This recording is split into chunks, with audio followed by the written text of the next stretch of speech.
What's up, everybody?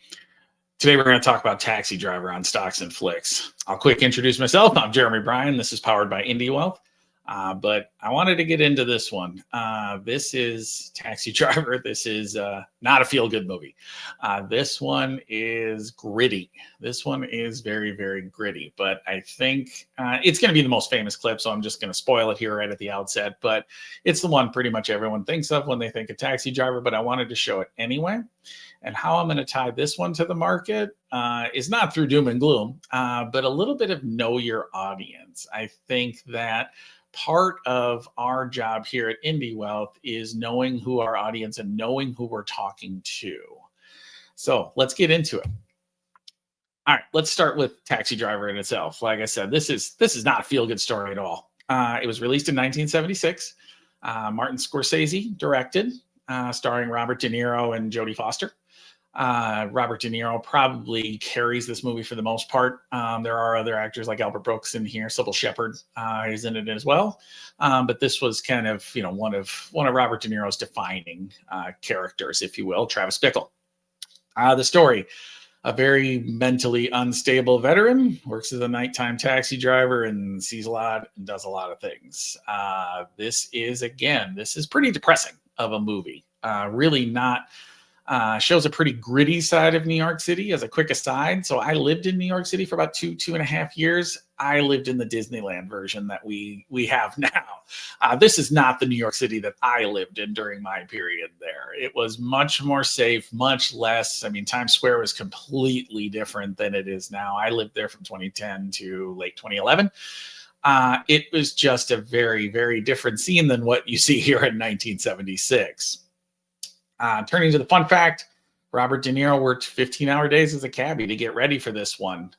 That is more than I think I would commit to being a cabbie in mid-70s New York City. That is not an easy job. So kudos to Robert De Niro for getting into the role. I don't know if it helped or hurt, but I thought that was an interesting fact overall of Taxi Driver. My favorite quote here is from Charles Palantine, who plays one of the politicians in there. And he says, "I have learned more about America from riding in taxi cabs than all the limos in the country."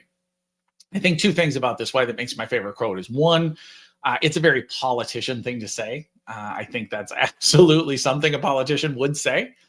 But I actually think that this has got some truth to it. I have talked with more, for me, it's Uber, right? I don't use taxi cabs hardly ever at all anymore.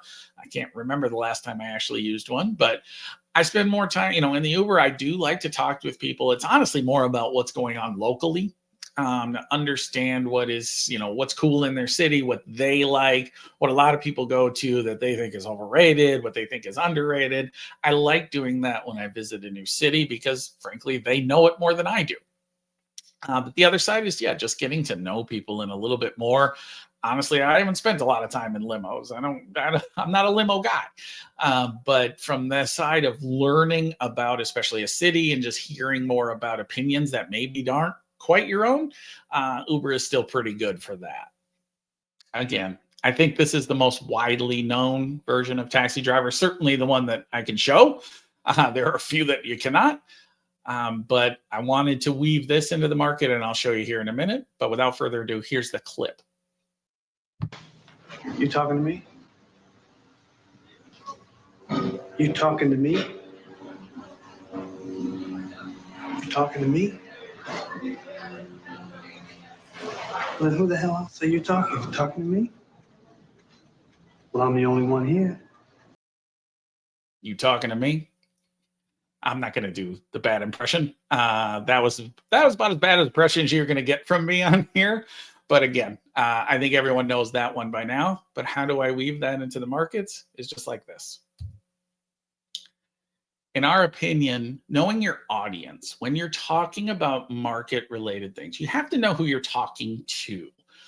A lot of people, generally, when I hear investment strategists, and this isn't broad, I think there's a good skill set of people who talk to more professionals to professionals, and then professionals to people who aren't following this on a day-to-day basis.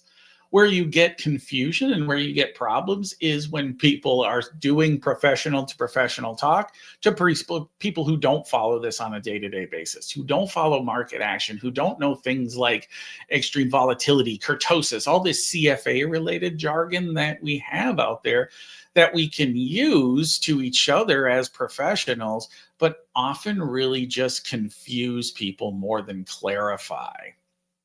I think for a lot of people, financial advice can often feel like, are you talking to me when you're talking about that? Because I have no idea what you're talking about. It's gone over my head.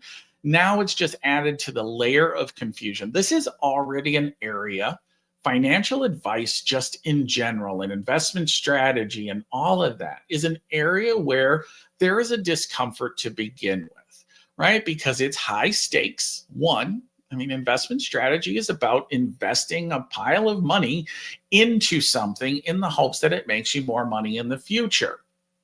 That is a high stakes thing right there. That is a trust element that's in there.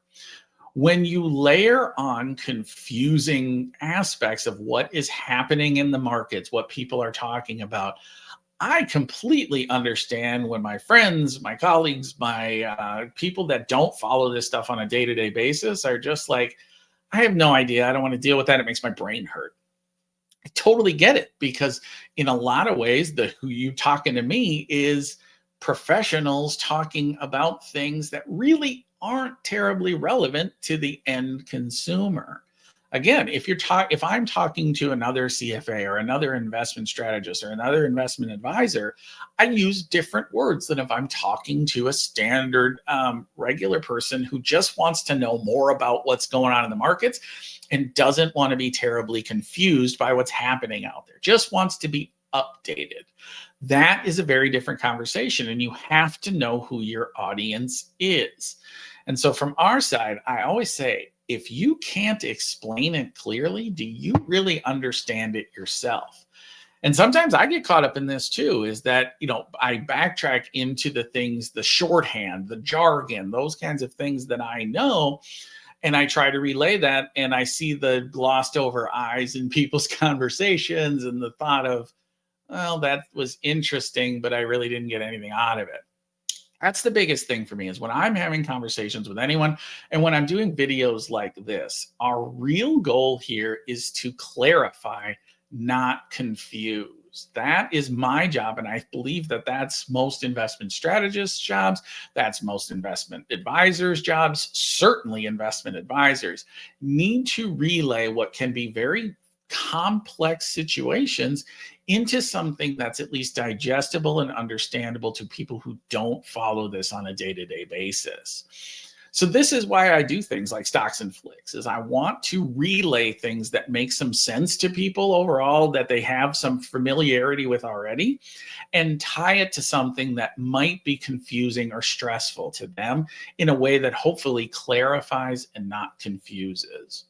So when we do Stocks and Flicks, that's what we're doing. When we're doing our weekly market updates, that's certainly what we're doing. And even our monthly and quarterly updates, when I'm doing those, I'm really trying to focus on, who am I talking to? And I am talking to the person who really wants to know what's going on, but doesn't want to have a lot of jargon and other vocabulary thrown at them that doesn't make any sense to them at all. So I hope I'm successful in that, but when I'm doing these kinds of things, that's who I'm talking to. So as De Niro said, you're talking to me. In this instance, I don't know if I'd be talking to Travis Bickle, but I would like to be talking to somebody who doesn't spend 24/7 in the investment markets, but wants to learn and know more. So with that said, I hope this was helpful to you all. I hope it was entertaining, and I'm going to continue to do these on a weekly basis going forward. So until next time, thank you very much and take care.